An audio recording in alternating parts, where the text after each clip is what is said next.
Mulyadi, Gubernur Jawa Barat ini, dalam memimpin Jawa Barat itu dia sering menggunakan bahasa Sunda ya terhadap warga Jawa Barat. Saya sangat tertarik sekali dengan hal ini dan itulah yang saya harapkan bahwa Gubernur Jawa Barat itu haruslah bisa berbahasa Sunda dan berbicara bahasa Sunda. Alasannya ya karena saya kira masih mayoritas warga Jawa Barat itu yaitu orang Sunda, atau ya katakanlah di atas 50% ya. Karena kan Jawa Barat ini sekarang udah menjadi wilayah terbuka dan banyak penduduknya yang bukan orang Sunda lagi ya. Nah, hal ini saya pikir karena itu kekhawatiran saya, bahasa Sunda itu lambat laun itu ya tidak dipakai lagi oleh masyarakat Jawa Barat, masyarakat Sunda, karena memang menjadi wilayah yang sangat terbuka dan menjadi heterogen. Dan pemimpin seperti Kang Deddy inilah yang saya selalu harapkan, dengan alasan ya kita pun tahu di wilayah lain yang belum begitu terbuka semacam di Sumatera, beberapa wilayah ya, mereka masih mempertahankan bahasa mereka, semacam di Aceh, di Minangkabau, di Tapanuli, Sumatera Utara, bagian yang ya daerah Tapanulinya. Begitu juga ya wilayah-wilayah Sumatera yang memang berbasis bahasa Melayu, atau di wilayah Jawa Tengah, Jawa Timur ya. Dan sering sekali pemimpin-pemimpin di sana itu memakai bahasa Jawa ya, meskipun diselang-seling. Dan itulah yang saya pikir yang namanya Bhinneka Tunggal Ika. Meskipun kita bangsa Indonesia ini berbeda-beda suku bangsa dan bahasanya beratus ya, jumlahnya bisa sampai 400 bahasa yang ada di Indonesia, tetapi kita bersatu.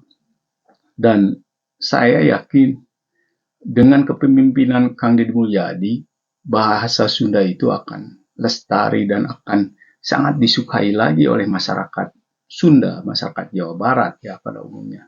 Dan ini sangat penting sekali. Bukan saja bahasa Sunda, tetapi tradisi seni budaya Sundanya juga harus dikembangkan lagi, diangkat lagi. Karena ini adalah modal daripada ya untuk usaha industri pariwisata, terutama dalam hal seni tradisi budayanya, dan akan memberikan sebuah pertunjukan yang atraktif terhadap wisatawan yang datang dari provinsi lain ataupun dari luar negeri ya. Dan Kang Deddy Mulyadi ya pendekatannya memang pendekatan kultur, karena memang ya membangun suatu wilayah dengan etnik tertentu, yaitu harus berbasis tradisi seni budaya lokal sendiri. Kita lihat ya, Cina dan Jepang itu maju karena mereka memegang teguh seni tradisi budaya mereka. Dan akhirnya mereka mempunyai kepercayaan terhadap diri sendiri, dan akhirnya di bidang teknologi mereka berkembang dengan keyakinan terhadap identitas mereka sendiri sebagai bangsa yang memiliki identitas dan peradaban sendiri. Bukannya kita malah mengekor ke bangsa lain atau ke budaya lain, dipengaruhi oleh cerita-cerita sejarah bangsa lain, sehingga kita tidak memiliki kepribadian dan tidak memiliki rasa percaya diri siapa kita. Dan tahu sendiri ya bahwa orang Sunda itu sudah ada mungkin beribu tahun yang lalu ya, dan akhirnya ya terbentuklah sebuah kerajaan Tarumanegara saat itu, kerajaan Sunda, dan lalu menjadi kerajaan Pajajaran dan terbagi-bagi menjadi kerajaan-kerajaan kecil. Sehingga kita tahu jelas bahwa wilayah Sunda itu, Tatar Sunda itu yaitu malah sebagian yang berada di Jawa Tengah, seperti Brebes, Cilacap, dan juga malah ada sebagian di wilayah Lampung, yaitu wilayah kekuasaan Kerajaan Sunda. Tapi banyak orang Sunda yang tidak tahu ini, sehingga mereka ya atau kita tidak begitu peduli atas seni tradisi budaya bangsa kita sendiri ya. Nah, komitmen kita sebagai bagian daripada NKRI itu sudah jelas, tetapi di sisi lain bahwa kita pun harus mempertahankan tradisi seni budaya kita sendiri. Seperti ya orang Bali lah katakanlah, mereka sangat kental sekali dengan tradisi seni budaya Bali sehingga menjadi aset kekayaan mereka untuk dijual sebagai produk dalam mengembangkan pariwisata. Dan itu juga di Jawa Barat bisa dikembangkan, bukan saja menjual keindahan alam ataupun kuliner dan lain-lain, karena yang namanya seni tradisi budaya itu harus ya berkaitan dengan berhubungan erat sekali dengan kondisi alam yang ada. Orang Sunda terbentuk itu dengan alamnya yang pegunungan, perbukitan, banyaknya gegunungan, dan akhirnya membentuk karakter orang Sunda. Dan disinilah kehadiran Kang Deddy Mulyadi itu membuat saya sangat senang sekali dan bangga sekali. Dan muncul orang Sunda mah kuring ngarasa mangih deui jati diri kuring. Jalma orang Sunda gitu. Nah, disinilah Kang Deddy mencoba ya untuk mengembalikan jati diri orang Sunda. Tapi memangnya banyak orang yang menyerang Kang Deddy, misalnya Kang Deddy itu cara kepemimpinannya menjual isu-isu ya kesukuan, tradisi, seni budaya dan lain-lain ya. Atau ya Kang Deddy selalu katakanlah memakai bahasa Sunda. Apa yang salah dengan memakai bahasa Sunda dan menjual seni tradisi budaya bangsa sendiri? Apakah kita mau hancurkan bahasa yang nenek moyang kita atau karuhun urang baheula yang telah membangun bahasa ini ya, yang telah menemukan suatu ya suatu bahasa atau bahasa yang dijadikan komunikasi antara sesama dan akhirnya melahirkan literatur Sunda. Bahasa Sunda itu beda dengan bahasa Jawa dan Melayu, karena bahasa Sunda itu sebenarnya tidak mengenal klasifikasi atau tingkatan-tingkatan lemes atau kasar dan lain-lain. Kalau lemes kasar itu kan itu pengaruh dari bahasa Jawa.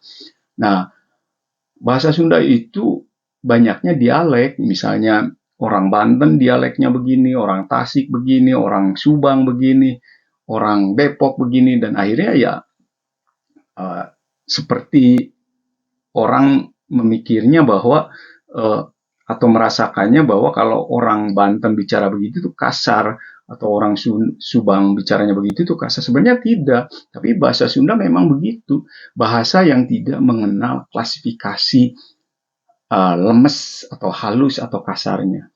Jadi ya mau ngomong sia, maneh, silaing, kuring, itu nggak ada masalah karena ya itu memang bahasa Sunda begitu ya, tidak bisa diartikan dilemeskan dan dikasarkan, dan memang standarnya begitu.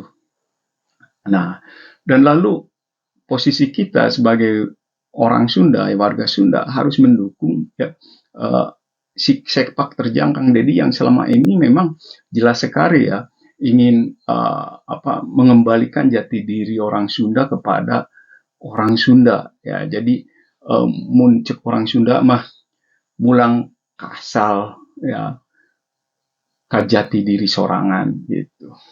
Nah, itu sangat penting sekali untuk kemajuan orang Sunda ya, dan sangat penting sekali karena apalagi daerah Jawa Barat yang dulunya kan kalau Jawa Barat itu hampir seluruh wilayah Tatar Sunda itu Jawa Barat namanya ya.